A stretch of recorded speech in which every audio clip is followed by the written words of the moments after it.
What is up, guys? Welcome back to the channel. Thank you so much for tuning in. So today's video is a good one.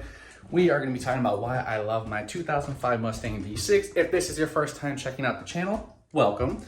Now, do not worry if you're not a V6 fan. We also have a couple other vehicles, including an 03 Cobra, so there's tons of content to be seen.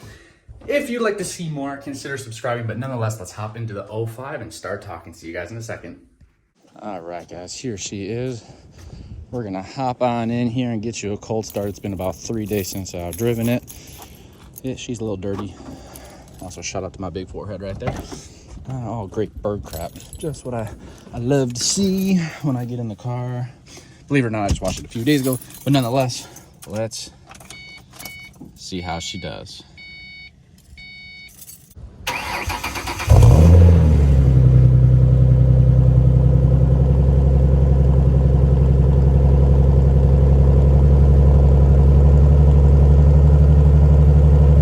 We are in the 05 now, and let's start talking about why I love the V6 Mustang.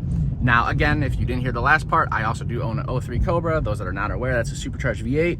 So I am not strictly just a V6 fan. I love all Mustangs.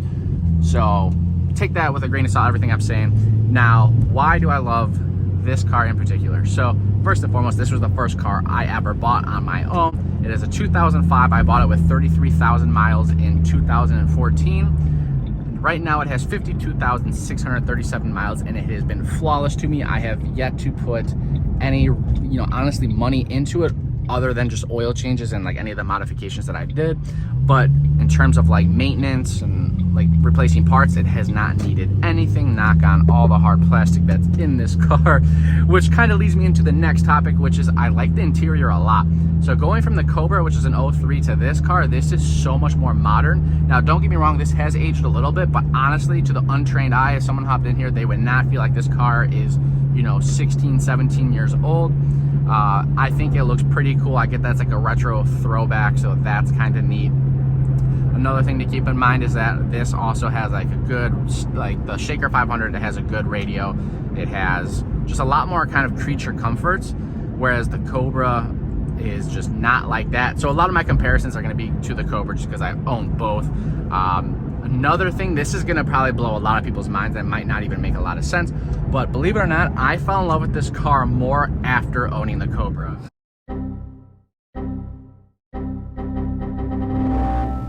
The reason being is that car is so raw and like, I don't want to say unpleasant to drive. It is pleasant, but it's for short trips. Like, that's not a car I'd want to do a road trip. That's not a car I'd want to be in for like even probably over 30 minutes.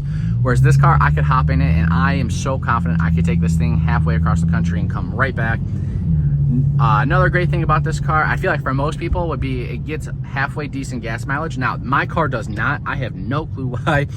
Mine gets like between 12 to 17 miles per gallon, and I drive the same way in videos that I drive normally. I mean, I never go past like 3,000 RPM, so I have no idea. Probably gotta check like the fuel filter, and there's probably some other small things here and there, but nonetheless, they are pretty good on gas mileage. And the other benefit is that this car only takes 87. I do not have any like tune done to the car. There's no mods done to it, so I do not need 93 or 91 octane. 87 is completely fine for this, and that saves you over $1 compared to the premium. With the Cobra, I just filled up a few days ago, and it was like $4.50, $4.60 a gallon, whereas regular I think was like $3.30. So pretty big difference there, especially when you're talking a 10+ gallon tank.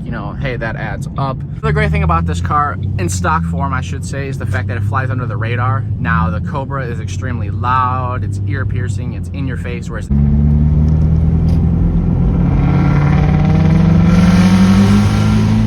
this car is extremely subtle besides its appearance.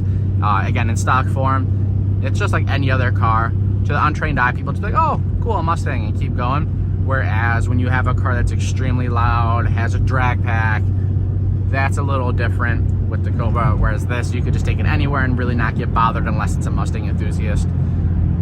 That's great. Now, obviously, with everything I've done to the car, that is completely gone out the window with the 4-inch cowl hood, which is probably the most, ridiculous over-the-top thing you can do to this car. I get a lot of comments, a lot of people saying, how much power are you making? And then they laugh when I tell them it makes less than their mom's Prius. which is actually very true. Like, this car makes next to nothing on power. It's still great. Like, don't get me wrong, it's a fun car. Now, I don't want this to come across that I'm bashing on it, because I'm not. Like, I like this car. It has enough power to be still fun, right? So if you want to just whip it around town, have a little bit of fun here and there, absolutely. It's just not tailored to be a track car. And by track, I mean like a drag car. Like, you're gonna run like a 15-second quarter mile and be super disappointed. But it is wonderful. It's reliable. The interior is great. It really, in terms of maintenance, shouldn't cost you much whatsoever.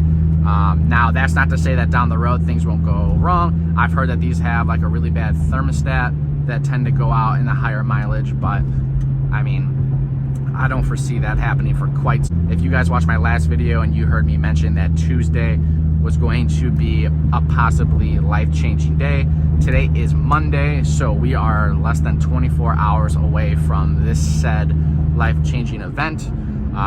Fingers crossed, guys. I'm pretty anxious. If it works out, which I can't see how it wouldn't. Some very exciting channel updates will be coming. It will open a lot of doors and possibilities for the channel.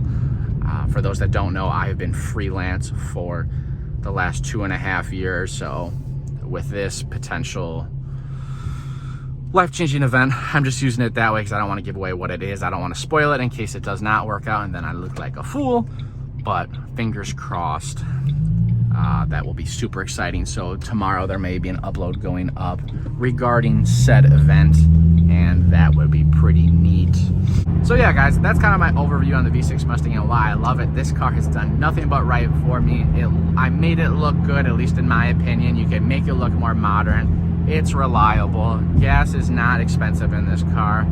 And it's still a Mustang. You get to be around the community. Now, that's not to say that there's some downfalls. The Mustang community, in my opinion, is the V6 Mustang community, in my opinion, is the most positive of them all. Being in the Cobra pages and groups and GT groups and all that, you name it, it's pretty toxic. I feel like with the VA guys, it's always about who's the fastest. Whereas with the V6 guys, they really just tend to appreciate more what they own. Now, that's not to say that everyone falls into that category, but based on, you know, my experiences, that's kind of what I've seen. No matter what, even if I do end up getting rid of this car, which I don't think I ever will, just because it's the first car I ever bought on my own, I will always have love for the V6 cars. The only time you'll ever see me make a remark is if they are just talking out their butt, meaning they're just making really false, stupid claims. I've seen some guys, like there was one online that claimed he had nitrous and all he did was speed up the video, and he sped it up by like 400%. If I had that video, I'll insert it here. But I was like, dude, stop. You're not running 11-second quarter mile in a stock 4.0 with 100 shot of nitrous. That's just not happening. But yeah, guys, hopefully this video was a little bit informative. If you're on the fence about buying a like V6 Mustang, I say do it. Do not push your budget. Do not make a financial decision that's going to put your future at risk. They're still extremely good cars. They're fun. You can still modify them. Heck, everyone and their mom says they're going to V8 swap them down the road, which you absolutely can. It's just typically not very cost effective in the long run. But nonetheless, if you want a Mustang, do it. You're not going to be disappointed. If you can swing V8s, you know, if you get a GT or a Cobra, if you can pull that off, then I would recommend doing that. But nonetheless, it's still a Mustang. You should still love them no matter what, as long as they're not goofy. So yeah, guys, hopefully this video was somewhat informative and you took something away from it. I appreciate everyone that watched. Again, if you guys enjoy the channel, dropping a like helps me out a ton. The faster we grow, like I said, the cooler stuff we can do. And I'm super excited about the future of this channel. We're growing really fast, man. We just hit 600 the other day, and as of time of filming, we're at 629. So you guys are absolutely crushing it. It's crazy. Again, my goal was 750 by January, and that was an extremely aggressive goal. Quite honestly, guys, I'll be honest, I thought we were going to be around like the 550 to 600, and so we already crushed that. So if we can get close to 750, I will do some sort of giveaway. I'll probably do like an Amazon gift card. I'll do something cool because I really appreciate everyone taking the time to watch these videos, because I'm kind of a nobody. I just film these videos and people seem to enjoy it, which is super, super cool. It's wild to me. I talked about wanting to do YouTube for a long, long time, and I'm glad now that I finally decided to stop being a lazy piece of poop and do it. The reason why I'm not swearing is because the algorithm does not like people that swear, so unfortunately I kind of got to be a little bit careful. So if I sound like a kindergartner saying those words, that's why I'm doing it. But nonetheless, I digress. I can keep rambling on forever, but love you guys, appreciate y'all. I will catch you in tomorrow's upload, which, fingers crossed, it's good luck. So have a great day, guys, and I will see you soon. Later.